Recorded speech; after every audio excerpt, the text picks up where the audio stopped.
them they're earning less money than they used to years ago, despite a huge increase in technology and productivity. So all over this country, I've been talking to people, and they say, how does it happen? I'm producing more, but I'm working longer hours for low wages. My kid can't afford to go to college. I'm having a hard time affording health care. How does that happen? While at exactly the same time, 99% of all new income generated in this country is going to the top 1%. How does it happen that the top 1% owns almost as much wealth as the bottom 90%? And my conclusion is that that type of economics is not only immoral, it's not only wrong, it is unsustainable. It can't continue. We can't continue having a nation in which we have the highest rate of childhood poverty of any major nation on earth at the same time as we're seeing a proliferation of millionaires and billionaires. So that's the major issue.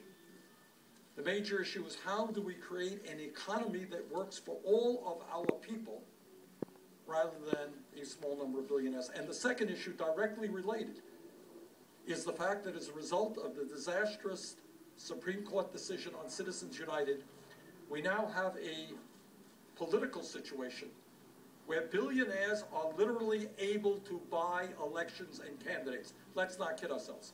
That is the reality right now. So you got the Koch brothers and other billionaire families now prepared to spend hundreds and hundreds of millions of dollars in elections to buy the candidates of their choice, often extreme right-wing candidates. I'm the former chairman of the Senate Veterans Committee, and I can tell you I don't believe that the men and women who defended American democracy fought to create a situation where billionaires own the political process. That's a huge issue that we've got to deal with.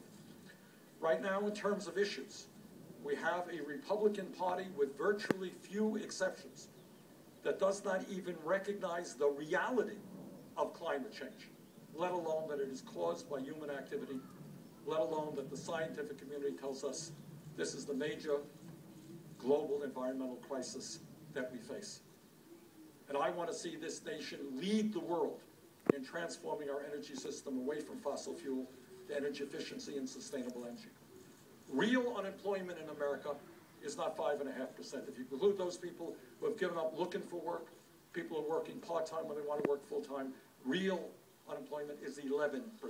We need to create millions of jobs, and the best way to do it is to rebuild our crumbling infrastructure. And I've introduced legislation to do just that, create and maintain 13 million jobs.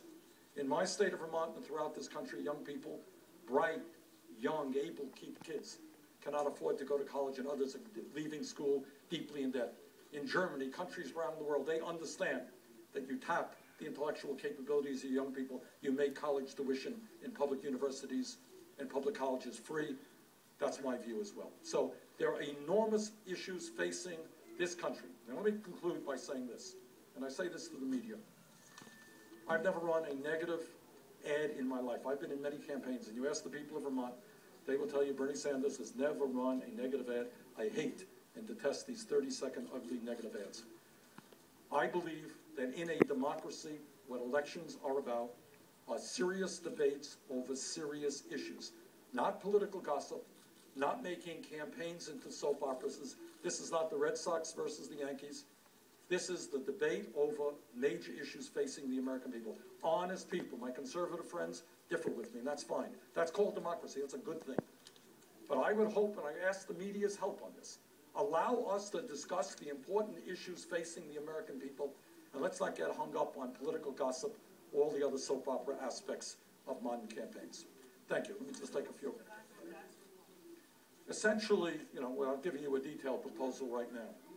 I regard it as unacceptable that you have major corporations in this country who make billions of dollars in profit, who do not pay a nickel in federal income tax because, among other things, they stash their money in the Cayman Islands and Bermuda and other tax havens. The wealthiest people in this country and the largest corporations have got to join the United States of America. They've got to come back to this country, and they've got to maintain and respect their responsibilities. And their responsibilities are not to ship jobs to China. Their responsibilities are not to avoid paying federal taxes. So we need real tax reform. which says to the wealthiest people and largest corporations, you're going to have to start paying your fair share of taxes.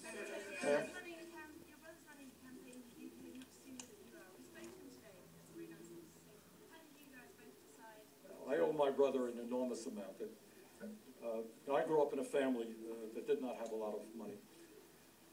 My dad came to this country at the age of 17, dropped out of high school, never made any money. My mother graduated high school. We didn't have a whole lot of books in the house. And it was my brother who actually introduced me to a lot of my ideas. So I hope my brother does very well in his race for Parliament in the UK. Yes, sir. Yeah. Yeah.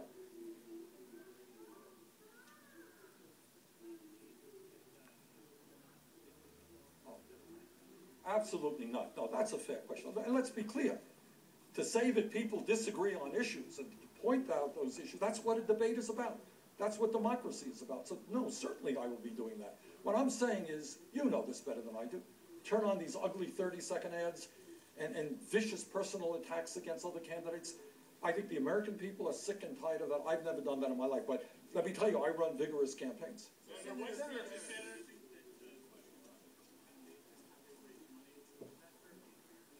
I think what is more fair game for my campaign is the role of money in politics. Right? Where are the conflicts of interest when the Koch brothers are going to be spending $900 million in this campaign, making them a lot of their money from fossil fuel, and having a platform which, as I understand it, calls for the elimination of Social Security, Medicare, and Medicaid, ideas which are increasingly palatable to my Republican colleagues. You think that's a conflict of interest? So the issue here is not the Clinton Foundation. That's a fair issue. The issue is the huge amounts of money that it takes to run a campaign today. And let me say this, and I say that to you honestly.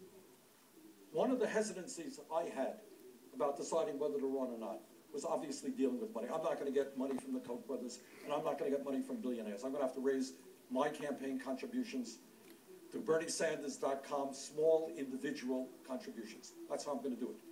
But I seriously